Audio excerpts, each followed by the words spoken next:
जय हिंद दोस्तों, मैं संदीप कुमार पटेल आप सभी को अपनी जी मैथ्स 99 के यूट्यूब चैनल में स्वागत करते हैं और आशा रखते हैं आप लोग स्वस्थ होंगे, खुश होंगे, मस्त होंगे और अपनी पढ़ाई लिखाई बेहतर तरीके से कर रहे होंगे। तो दोस्तों हम लोग पढ़ रहे हैं क्लास 10th के सिलेबस को और क्लास 10th के सिलेबस में हम लोग इसके पहले वाले लेक्चर में सीखे हैं कि दो चरों वाले रैखिक समीकरण युग्म को किस प्रकार से वज्र गुणन विधि द्वारा हल किया जाता है। और आज प्रश्नावली 3E को हम लोग पढ़ेंगे, जिसमें हम लोग देखेंगे कि दो चरों वाले रैखिक समीकरण, जिस प्रकार से हम लोगों ने देखा कि दो चरों वाला रैखिक समीकरण कुल 4 विधियों से हल किया जाता है। जैसे पहला था ग्राफी विधि, दूसरा विलोपन विधि, प्रतिस्थापन विधि और वज्र गुणन विधि। तो दो चरों वाले रैखिक समीकरण को हम लोगों ने 4 विधियों से हल करना बहुत बेहतर तरीके से सीख चुके हैं। आज हम लोग सीखेंगे कि उन्हीं चरों का प्रयोग जब हम क्वेश्चन को वाक्य के रूप में बना करके हल करते हैं तो किस प्रकार से उसका प्रयोग किया जाता है। तो चलिए, जैसे आप देख रहे होंगे कि आज का जो पहला क्वेश्चन है यह है उम्र पर आधारित प्रश्न। तो उम्र पर आधारित प्रश्न जब भी आपको कहीं पर मिलता है तो सबसे पहले उसके कुछ महत्वपूर्ण बिंदु हैं जिसको आप ध्यान दीजिएगा। तो यदि उन बिंदुओं को ध्यान दे करके क्वेश्चन को हल करेंगे तो आपके लिए क्वेश्चन को हल करना काफ़ी आसान होगा। जैसे इसमें होता है एक वर्तमान का मतलब जो चल रहा हो। अब इसमें कहा जाता है कि किसी व्यक्ति का उम्र इस समय जो कुछ भी दिया गया है इससे कुछ वर्ष बाद या कुछ वर्ष पहले, जब पहले या बाद की बात आए तो यहाँ पे कभी कभी देता है कि पश्चात शब्द आए। पश्चात शब्द का मतलब होता है कि बाद है, यानी कि वर्तमान से बाद। और एक शब्द आता है पूर्व का मतलब होता है पहले। जैसे यदि किसी व्यक्ति का वर्तमान आयु x वर्ष है, और कहा जाए कि 2 वर्ष पूर्व उसका उम्र कितना रहा होगा, तो 2 वर्ष पूर्व उसका उम्र होगा x माइनस 2 वर्ष। अगर कहा जाए कि 5 वर्ष पहले उस व्यक्ति की आयु कितना रहा होगा, जिस व्यक्ति की वर्तमान आयु x वर्ष है, तो ये हो जाएगा आपका x माइनस 5 वर्ष।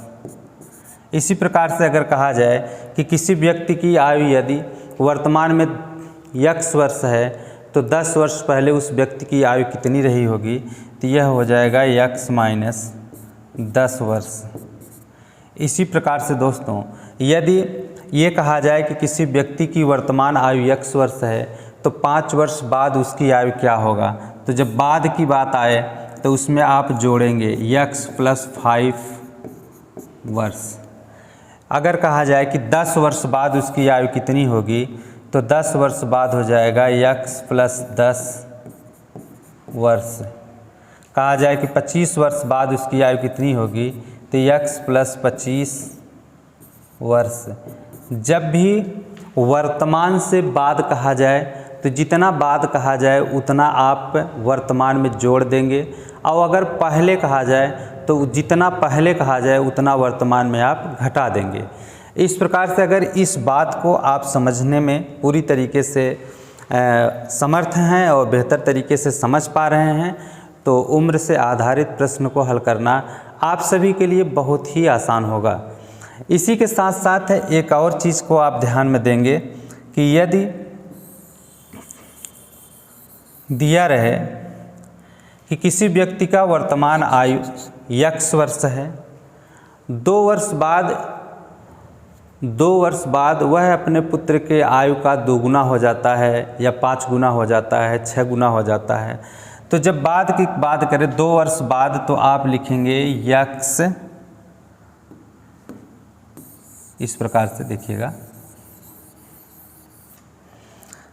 अगर कहता है कि किसी व्यक्ति का वर्तमान आयु x वर्ष है और 2 वर्ष बाद वह अपने पुत्र के आयु का 2 गुना हो जाता है, तो 2 वर्ष बाद कहेगा तो पहले x प्लस 2 करेंगे। अब वह अपने पुत्र के आयु का 2 गुना हो जाता है। अगर पुत्र का आयु y है तो हम लोग लिखेंगे y बराबर x प्लस 2। अब आप समझिएगा कि पुत्र के आयु का यह 2 गुना है और यह पुत्र की आयु पिता की आयु से 2 गुना कम है और दोनों को बराबर करना है क्योंकि बीच में बराबर का चिन्ह लगा हुआ है। तो या तो हम इसमें 2 गुना कम कर दें या इसमें 2 गुना बढ़ा दें तो दोनों पक्ष बराबर हो जाएगा। अगर हम इसमें 2 का मल्टीप्लाई कर देंगे तो दोनों पक्ष बराबर होगा। तो इस तरीके से अगर क्वेश्चन आए तो वहाँ पे इस प्रकार का आप प्रयोग करके किसी भी क्वेश्चन को बहुत कम समय में और बहुत ही आसानी से आप उसके आंसर को प्राप्त कर पाएंगे। तो चलिए देखिएगा, हम लोग इसी के आधार पर आज पहले क्वेश्चन को हल करते हैं। तो देखना, जैसे देखिएगा क्वेश्चन है कि एक पिता की आयु उसके पुत्र की आयु से 4 गुनी है। एक पिता है जिसकी आयु अपने पुत्र की आयु से 4 गुना है। तो हम मान लेते हैं कि माना पुत्र की आयु बराबर x वर्ष और पिता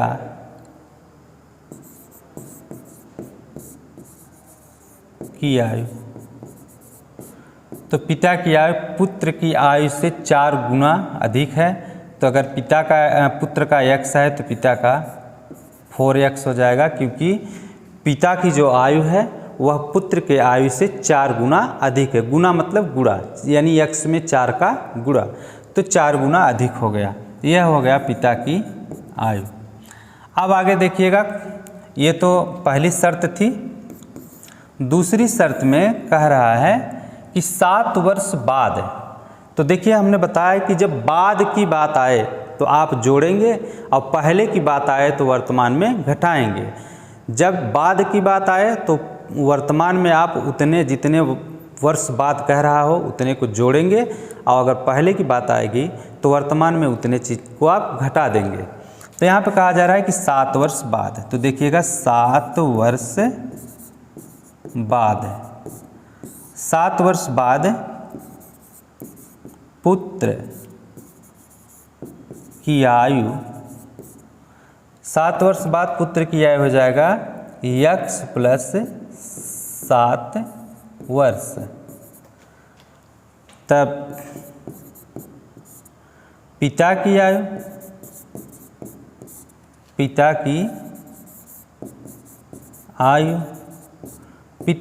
हो जाएगा 4x प्लस 7 वर्ष। यह हो जाएगा पिता की आयु। अब प्रश्नानुसार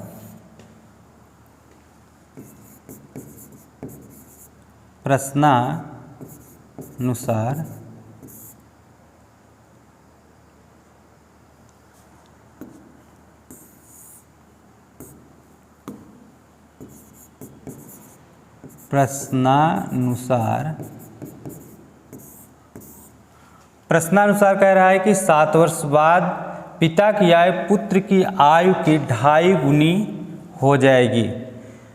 7 वर्ष बाद पिता की आयु पुत्र की आयु की 2.5 गुनी हो जाएगी, अर्थात x प्लस 7 बराबर 4x प्लस 7। पिता है, यह पिता की उम्र है और यह पुत्र की उम्र है। 7 वर्ष बाद की बात की जा रही है, तो 7 वर्ष बाद यह 2.5 गुना कम हो जाता है और यह 2.5 गुना ज़्यादा हो जाता है। दोनों को बराबर करने के लिए बीच में बराबर का चिन्ह लगा हुआ है। तो बराबर तभी होगा जब दोनों तरफ की वैल्यू बराबर हो। अभी इस समय यह 2.5 गुना कम है और यह 2.5 गुना ज़्यादा है। तो जिस तरफ कम है उस तरफ हम 2.5 का गुणा कर देते हैं। तो देखिएगा, इधर हम लोग लिखेंगे 2.5, या कह सकते हैं कि लिख सकते हैं इसे 5/2 x प्लस 7 बराबर 4x प्लस 7। अगर इसको हम लोग और हल करते हैं तो ये हो जाएगा आपका 5x प्लस 5×35/2 बराबर 4x प्लस 7। इसके बटे 1 कर लेंगे। अब इसका मल्टीप्लाई इसमें बराबर इसका मल्टीप्लाई इसमें, तो ये आपका हो जाएगा 5x प्लस 35 बराबर 2 का मल्टीप्लाई इसमें कर देंगे तो 2 × 4 8x और 2 सते 14। इस प्रकार से ये आपका होगा। इसको आप पहले नोट कर लें, फिर इसके आगे बताते हैं।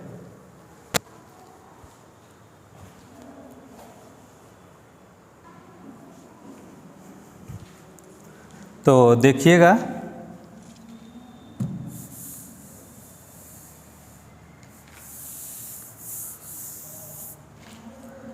अब आपको क्या करना है कि इसको हल कर लेना है। ये होगा आपका 5x और इस 8x को पश्चांतर करके इस तरफ लाएंगे तो -8x हो जाएगा, और बराबर इस 35 को पश्चांतर करके उस तरफ कर देंगे तो -35 और प्लस 14। अब इसको घटा लेंगे तो यहाँ पे आ जाएगा -3x बराबर, इसको घटा लेंगे तो 5 में से 4 गए 1 और 3 में से 2 गए, 3 में से 1 गए 2। यहाँ पर भी आपका आएगा माइनस में ही, क्योंकि ये संख्या ज़्यादा है, इसका चिन्ह माइनस है, तो माइनस माइनस से कैंसिल हो जाएगा और x बराबर हो जाएगा आपका 21/3, यानी कि x बराबर 7। तो हम कह सकते हैं कि जो पुत्र की आयु है वह 7 वर्ष है और पिता की आयु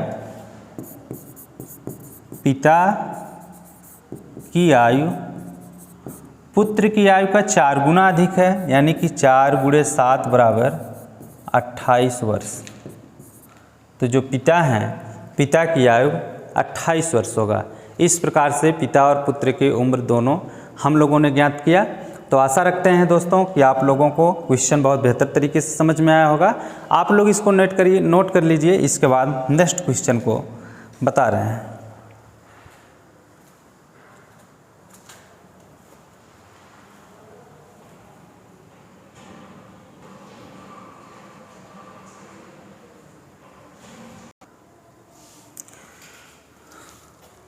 तो देखिएगा नेक्स्ट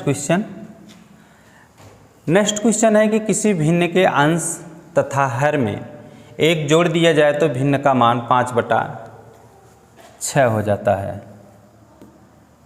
भिन्न का मान 5/6 हो जाता है, परंतु हर तथा अंश प्रत्येक में एक घटा दिया जाए तो भिन्न का मान 4/5 हो जाता है। युगपत समीकरण बनाएं। इसमें कहा जा रहा है कि कोई भिन्न है और उस भिन्न के अंश और हर में एक जोड़ दिया जाता है तो भिन्न 5/6 हो जाता है, और उसी भिन्न के अंश और हर में से जब एक घटा दिया जाता है तो भिन्न का मान 4/5 हो जाता है। तो इस प्रकार से बनने वाले समीकरण को ज्ञात करना है। तो देखिएगा दोस्तों, सबसे पहले हम लोग मान लेंगे कि माना कोई भिन्न x/y है, तो लिखेंगे कि माना भिन्न x/y है। प्रश्नानुसार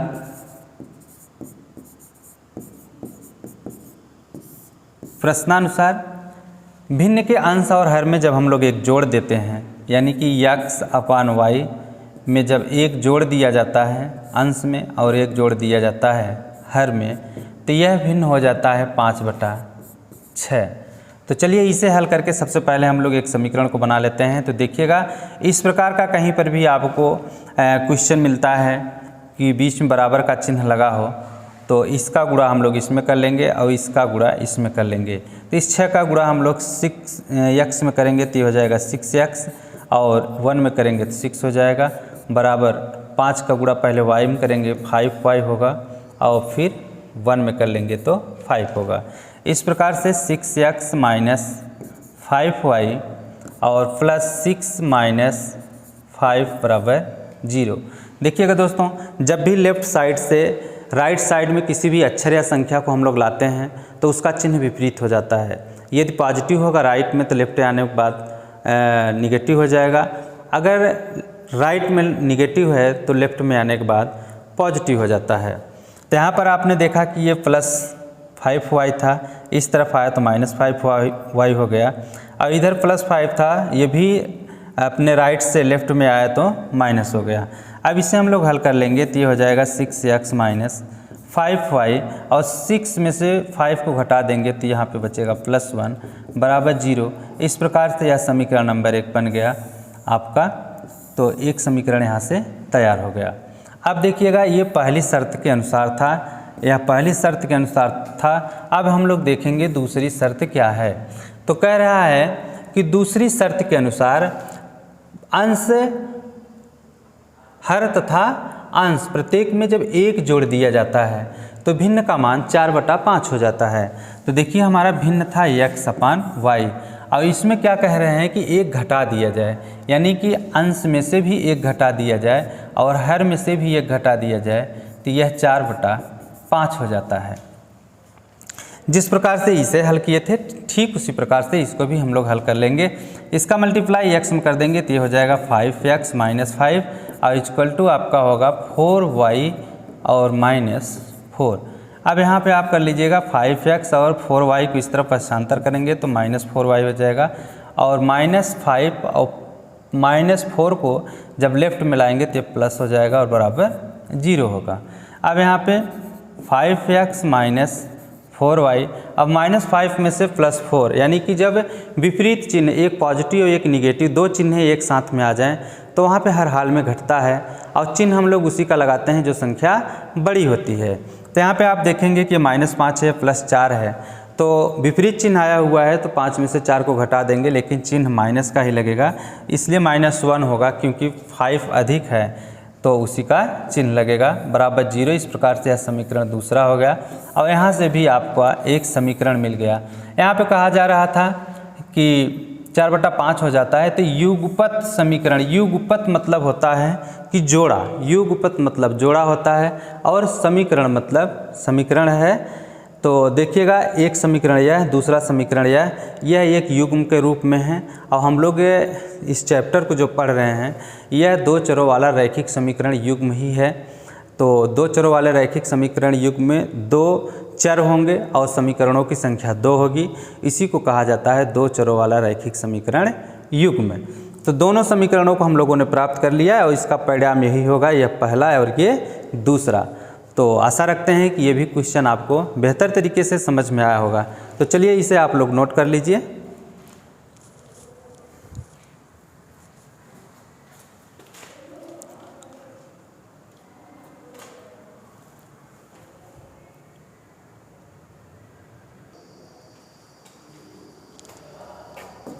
तो नेक्स्ट क्वेश्चन देखिएगा दोस्तों, आपका नेक्स्ट क्वेश्चन है कि 2 संख्याओं का योग 64 है, यदि उनमें से एक संख्या दूसरी संख्या की 3 गुनी है, एक संख्या दूसरी संख्या की 3 गुनी है, तो संख्याएं ज्ञात कीजिए। तो दोस्तों समझिएगा क्वेश्चन, सबसे पहले जो क्वेश्चन दिया रहे उसे आप बेहतर तरीके से 1-2 बार क्वेश्चन को पढ़िए और फिर उसके भाव को समझिए कि क्वेश्चन क्या कह रहा है, फिर उसके बाद आप हल करिए। तो देखिए क्वेश्चन हमारा कह रहा है कि 2 संख्याएँ हैं और उन दोनों संख्याओं का योग 64 है, और जो दूसरी संख्या है वह पहली संख्या से 3 गुना अधिक है, तो वो कौन कौन सी संख्याएं हैं उसे ज्ञात कीजिए। तो चलिए हम मान लेते हैं कि माना पहली जो संख्या है, माना पहली संख्या बराबर x, तब दूसरी संख्या बराबर होगा 3x। प्रश्नानुसार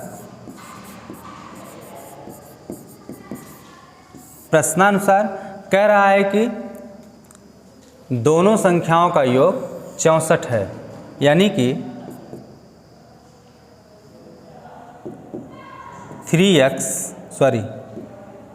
x प्लस 3x बराबर 64। तो संख्याएं ज्ञात कीजिए, तो इसी को हल कर लेंगे। तो देखिए 3 और 1 4x बराबर 64, तो x बराबर 64 के बटे 4, तो x बराबर हो गया 16।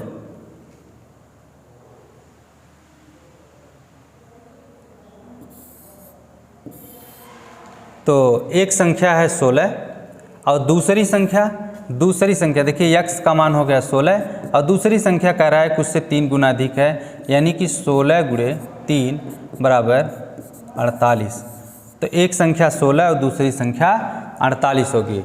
तो आशा है दोस्तों कि आप लोगों को हर एक क्वेश्चन बहुत बेहतर तरीके से समझ में आ रहा होगा, और इसी तरीके से मैं आप सभी को जितने भी चैप्टर हैं हर चैप्टर के हर एक क्वेश्चन को बहुत ही बेहतर और सरल तरीके से समझाएंगे और पूरे सिलेबस को कंप्लीट करेंगे।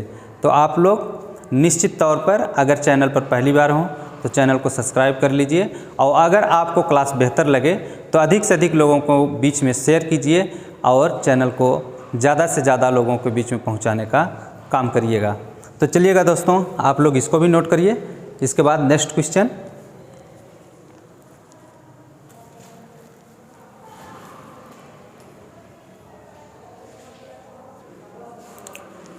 चलिए देखिएगा नेक्स्ट क्वेश्चन को।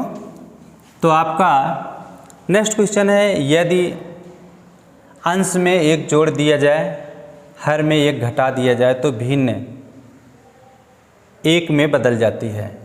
कहा जा रहा है कि कोई एक भिन्नात्मक संख्या है जिसके अंश में एक जोड़ दिया जाता है और हर में एक घटा दिया जाता है तो उस भिन्न का मान एक हो जाता है। तो चलिए सबसे पहले हम लोग मान लेते हैं कि माना जो भिन्न है, माना भिन्न x अपान y है। अब इसके अंश में एक जोड़ दिया जाता है, अंश में एक जोड़ दिया जाता है, हर में एक घटा दिया जाता है, तो यह भिन्न एक हो जाता है। तो चलिए इसे हल कर लेते हैं, इसके बटे एक कर देंगे तो यह हो जाएगा x + 1 बराबर y - 1। तो x - y और +1 इसको पक्षांतर करके इस तरफ लाएंगे, +1 हो जाएगा बराबर 0। तो x - y + 2 बराबर 0। ये हो गया समीकरण नंबर फर्स्ट। ये था पहला शर्त। दूसरी शर्त के अनुसार कह रहे हैं कि यदि हर में एक जोड़ दें तो यह 1/2 हो जाती है। यदि हर में एक जोड़ दें तो हर 1/2 हो जाता, तो यह 1/2 हो जाती है। वह भिन्न ज्ञात कीजिए। कहा जा रहा है कि यदि उसके हर में एक जोड़ दिया जाए, यानी कि भिन्न जो x अपान y है, अगर इसमें एक जोड़ दिया जाए तो यह 1/2 हो जाता है। तो इसे हल कर लेंगे तो हो जाएगा 2x बराबर y + 1। पश्चांतर कर लेंगे तो 2x - y - 1 बराबर 0। ये हो जाएगा समीकरण नंबर सेकंड। अब आप देखिएगा दो समीकरण मिल चुके हैं हम लोगों को, पहला समीकरण और दूसरा समीकरण। और हम लोगों ने दो चरों वाले रैखिक समीकरण युग्म को हल करना बहुत बेहतर तरीके से विलोपन विधि से सीखे हैं, प्रतिस्थापन विधि से सीखे हैं और आलेखन विधि से सीखे हैं, वज्रगुणन विधि से सीखे हैं। तो इन सभी में से किसी भी विधि का प्रयोग करके इन दोनों समीकरणों से x और y का मान ज्ञात किया जा सकता है। लेकिन अगर आपको दो समीकरणों को कम समय में हल करना रहे तो आप विलोपन विधि का प्रयोग करके बहुत आसानी से कम समय में किसी भी दो चरों वाले रैखिक समीकरण युग्म को हल कर सकते हैं। तो देखिएगा दोनों समीकरणों को हम लोग एक साथ लेकर के हल करेंगे और दोनों समीकरणों को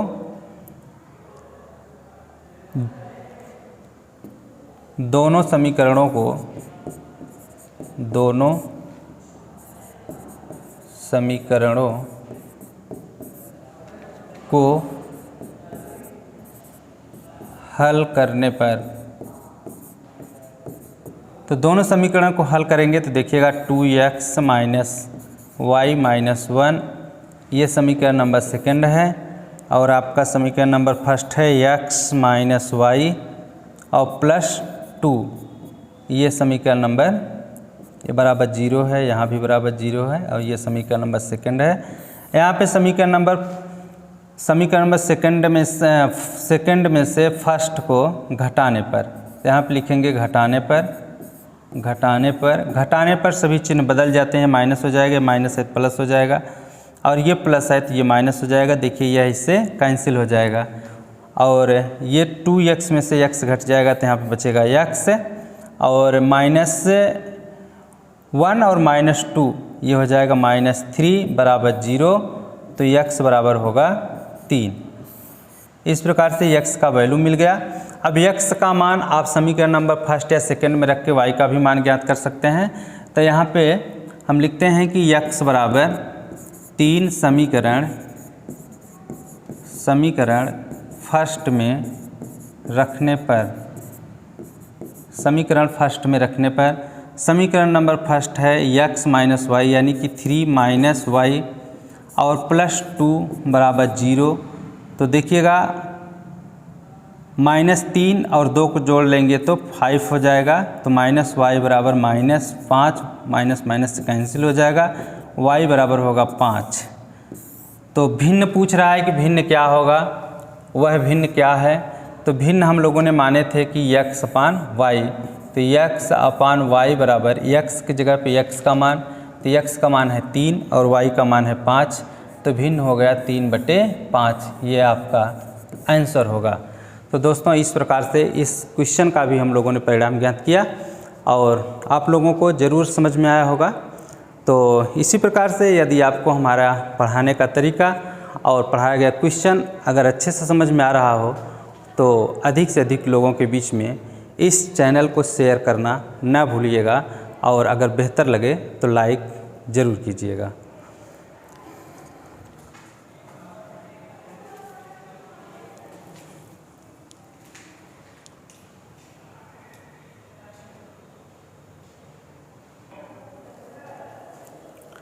चलिए दोस्तों देखिएगा नेक्स्ट क्वेश्चन को। तो नेक्स्ट क्वेश्चन आपका है कि यदि किसी भिन्न के अंश में 6 जोड़ दिया जाए तो भिन्न 1/2 हो जाती है, और यदि उसके हर में 7 जोड़ दिया जाए तो भिन्न 1/3 हो जाती है, वह भिन्न ज्ञात कीजिए। तो सबसे पहले दोस्तों यहाँ पर भी हम लोग मान लेंगे कि माना भिन्न बराबर यानी कि जो भिन्न है वह x अपान वाई है। तो प्रथम शर्त के अनुसार कह रहे हैं कि भिन्न के अंश में यदि 6 जोड़ दिया जाए यानी कि x + 6 अपान वाई, तो बराबर यह हो जाता है 1/2। तो सबसे पहले इसे हल करके एक समीकरण को हम लोग ज्ञात कर लेंगे। तो देखिएगा इसका 2 का गुणा हम लोग x करेंगे तो 2x हो जाएगा, और प्लस 2 का गुणा हम करेंगे तो ये 12 हो जाएगा और बराबर y। तो ये होगा आपका 2x - y और प्लस 12 बराबर 0। ये होगा आपका समीकरण नंबर फर्स्ट। तो इस प्रकार से ये समीकरण नंबर पहला हम लोग ज्ञात कर लिए। अब दूसरे शर्त के अनुसार दूसरे शर्त को मान करके क्वेश्चन को हल करेंगे। तो दूसरे शर्त में कह रहा है कि यदि उसके हर में 7 जोड़ दिया जाए यानी कि x अपान वाई + 7 जोड़ दिया जाए तो यह 1/3 हो जाता है, बराबर 1/3। इसे हल कर लेते हैं तो ये हो जाएगा आपका 3x और बराबर हो जाएगा y + 7। तो 3x - y और -7 बराबर 0। ये होगा आपका समीकरण नंबर सेकंड। अब समीकरण नंबर फर्स्ट और सेकंड को हल कर लेंगे। तो लिखेंगे समीकरण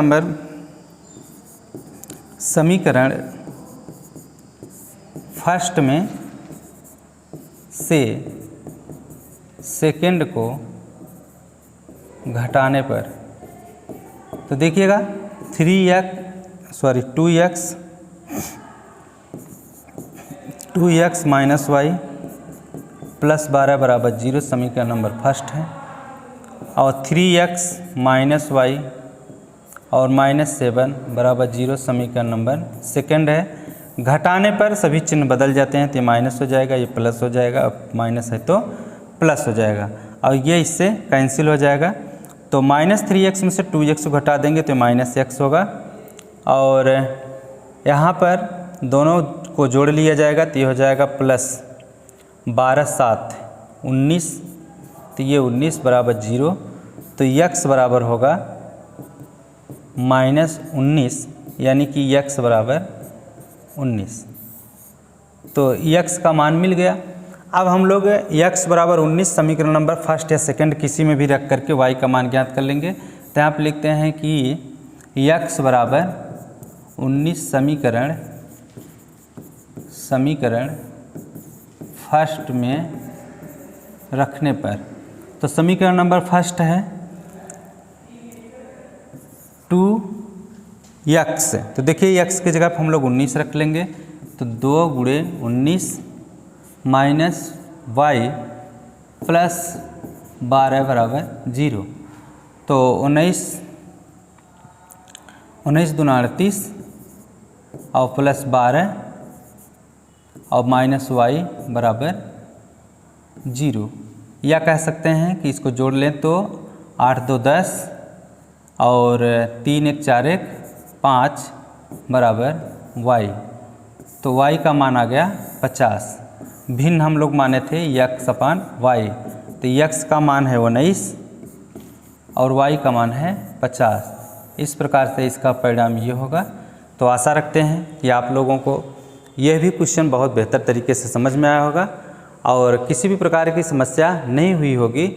और दोस्तों, अगर किसी भी क्वेश्चन को लेकर के आपको कोई डाउट रहता है और यदि कहीं पर आपको कन्फ्यूजिंग है, आप वहाँ पे समझ नहीं पा रहे हैं, तो निस्संदेह आप कमेंट बॉक्स में कमेंट कीजिएगा। जो भी आपका प्रॉब्लम होगा, मेरी तरफ से पूरी कोशिश होगी कि आपकी जो प्रॉब्लम है उसका सलूशन आपको दे सकें। तो चलिए मिलते हैं अब आपसे नेक्स्ट क्लास में। धन्यवाद।